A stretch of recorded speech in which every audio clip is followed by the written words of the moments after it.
પોરબંદર જિલ્લાના માધવપુર ઘેડ ખાતે કુંભારવાડા નાકાથી સાગર શાળા સુધીનો મુખ્ય માર્ગ છેલ્લા ઘણા સમયથી બિસ્માર હાલતમાં જોવા મળી રહ્યો છે। સ્થાનિકોના આક્ષેપ મુજબ આશરે 10 વર્ષ પહેલા પીજીવીસીએલ દ્વારા વીજ લાઇન નાખવાની કામગીરી માટે રસ્તો ખોદવામાં આવ્યો હતો, પરંતુ ત્યારબાદ તેનું યોગ્ય પુનઃસ્થાપન ન થતાં આજે માર્ગ ખાડા અને ઉબડખાબડ સપાટીથી ભરાયો છે, જેના કારણે વાહન ચાલકો, વિદ્યાર્થીઓ, મહિલાઓ અને વૃદ્ધોને ભારે હાલાકી ભોગવવી પડી રહી છે। હવે સ્થાનિકોએ જવાબદાર વિભાગ નક્કી કરી આ માર્ગનું પેવર બ્લોક અથવા સીસી રોડ દ્વારા કાયમી નવીનીકરણ કરવાની માંગ કરી છે। રિપોર્ટર સુભાષ માવદિયા। गाम से माधवपुर गेट और तालुको जिलो से पोरबंदर।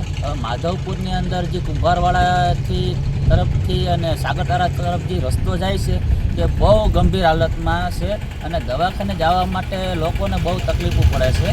एवा माटे मारी तंत्र ने एक अपील है कि ई रस्ता ने जल्दी काम करवामां आवे तो दवाखाने जाता लोको माटे बहु राहतकारी होय छे। એટલા માટે તંત્રને એક અપીલ છે કે આ રસ્તાનું નિરાકરણ કરે એવી અમારે લોકોની માંગ છે। નામ અશોકભાઈ લક્ષ્મણભાઈ માવદિયા, માધવપુરનો રહેવાસી છું।